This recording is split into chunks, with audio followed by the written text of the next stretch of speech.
In the heart of Abiriba, two toddlers, Choma and Ego, took their first steps together, unaware that their friendship would become a lifelong journey. Their parents, who were close friends, would often take them on play dates, and as they grew, their bond strengthened. Choma, with her kind heart and caring nature, was the calm to Ego's storm. Ego, outgoing and loud, brought excitement to their adventures. Together, they were inseparable. As they entered school, their friendship only deepened. They sat together in class, shared secrets, and supported each other through thick and thin. Chama's beauty and grace earned her admiration, while Ego's outgoing personality made her the life of the party. Despite their differences, they balanced each other perfectly. As they entered their teenage years, Ego began to feel a twinge of jealousy. Chama's beauty and kindness attracted many admirers, while Ego struggled to find her place. She felt like she lived in Choma's shadow, and the attention her friend received only fueled her insecurity. One day, Choma confided in Ego about a handsome suitor who had asked for her hand in marriage. Ego's jealousy boiled over, and she felt like she was losing her best friend. She couldn't bear the thought of Choma moving on with her life while she was stuck in the shadows.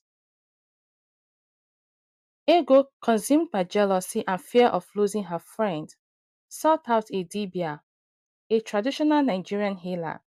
The dibia, sensing Ego's desperation, offered her a charm disguised as a friendship bracelet. The charm would supposedly keep Choma close, but in reality, it would manipulate Choma's decisions. Ego, convinced the charm would work, presented it to Choma as a symbol of their friendship. Choma, touched by the gesture, wore the bracelet without hesitation. Unbeknownst to her, the charm began to influence her thoughts and actions. When Choma's parents presented her with the suitor's proposal, she unexpectedly rejected it, citing unforeseen reasons. Her parents were perplexed, but Choma couldn't explain why she felt a sudden aversion to the union. Ego, seeing an opportunity, secretly approached the rejected suitor and began a romantic relationship with him. The man, still reeling from Choma's rejection, was easily swayed by Ego's charms. As Ego and the suitor's relationship deepened, she kept it hidden from Choma, fearing her friend would discover the truth. The suitor, unaware of Ego's manipulation and in retaliation to Choma's refusal to marry him, proposed to her, and she accepted. Ego and the suitor married in a grand ceremony with Choma in attendance, still wearing the charm. Choma's parents were disappointed in her rejection of their chosen suitor, but they couldn't understand why she seemed so distant. After the wedding, Choma began to notice strange occurrences. She would forget important details and feel an intense aversion to her former suitor. She couldn't understand why she felt this way, but her intuition screamed that something was amiss.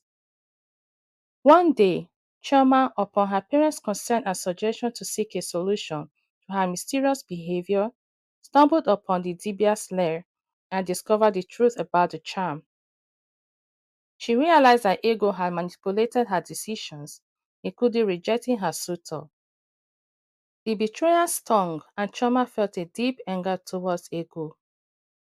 Choma confronted Ego, who confessed to her deceit. The friendship bracelet, once a symbol of their bond, now represented Ego's treachery. Choma ripped off the bracelet, shattering the charm's hold on her. With the charm's influence gone, Choma's clarity and sanity returned. She realized that her rejection of her suitor was not her own decision.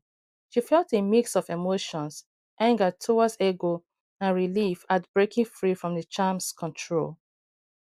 Choma began to rebuild her life, focusing on her goals and aspirations. She met a new suitor, a kind and wealthy man who genuinely loved her. They married, and Choma finally found happiness. Ego's marriage turned sour when she discovered her husband's impotence and financial troubles.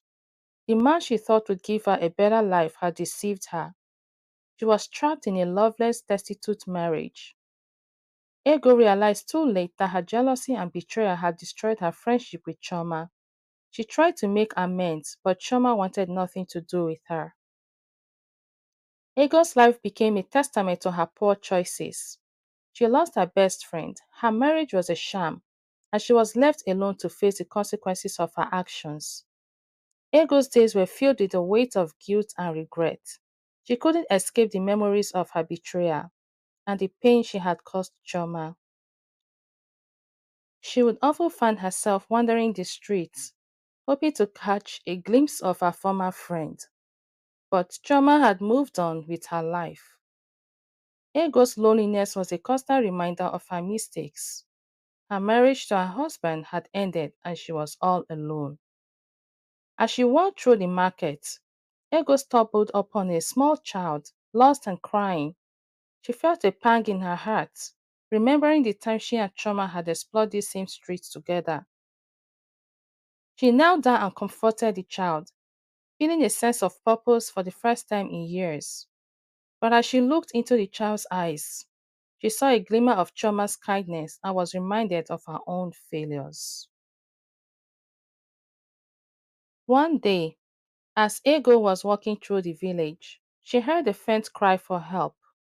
She followed the sound and found an old woman struggling to carry her groceries. Ego rushed to assist her, and as they walked together, the woman shared stories of her own struggles and losses. Ego listened intently, feeling a sense of connection she hadn't experienced in years. The woman's kindness and understanding sparked hope in Ego's heart. For the first time, Ego realized she didn't have to be defined by her past mistakes. She began volunteering at a local charity, helping those in need and finding solace in their struggles.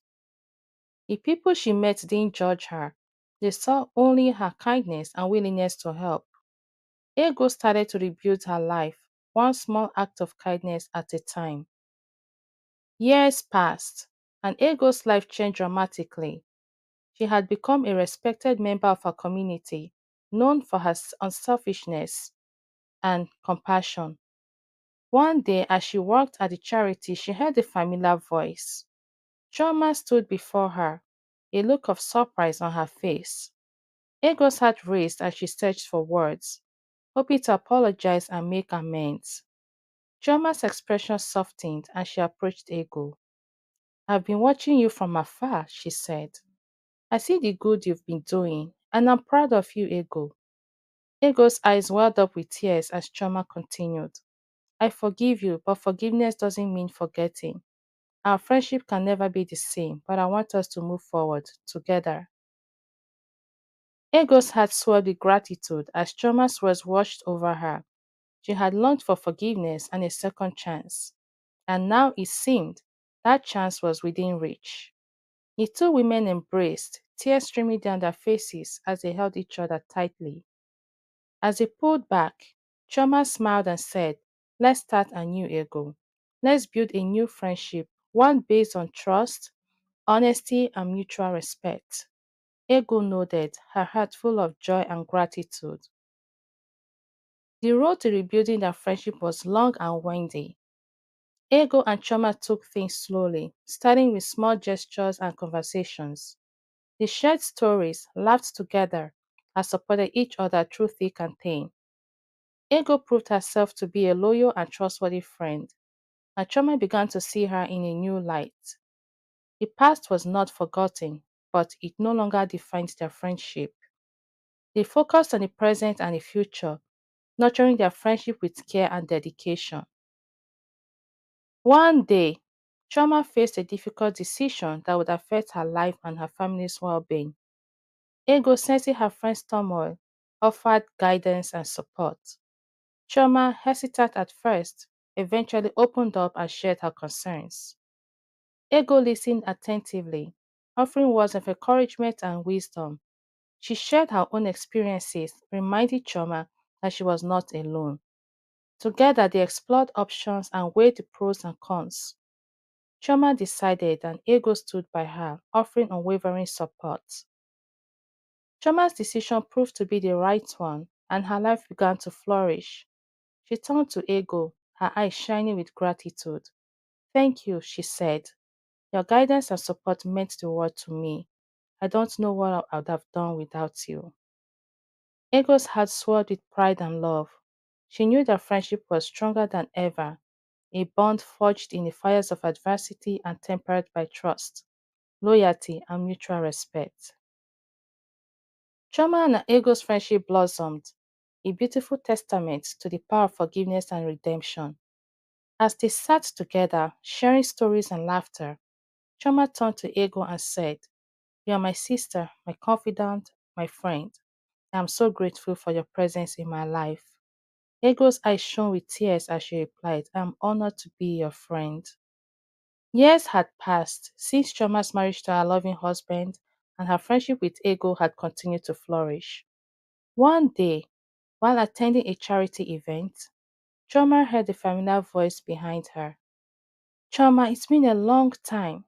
She turned to see her former suitor, now a successful businessman, standing before her with a warm smile. They exchanged pleasantries and Choma introduced him to her husband. As they conversed, Choma realized that her former suitor still held a special place in his heart for her. She saw the sincerity in his eyes and felt a pang of regret for the pain she had caused him. Choma took a deep breath and apologized for her past actions, explaining the circumstances that led to her rejection of him. He listened intently, his expression softening. I understand, he said. I've always cared for you, Choma. I'm glad you're happy, but I must admit, I've never forgotten you. Choma's husband noticed the tension, intervened, and suggested they all meet for dinner to catch up. The evening was filled with laughter and reminiscing.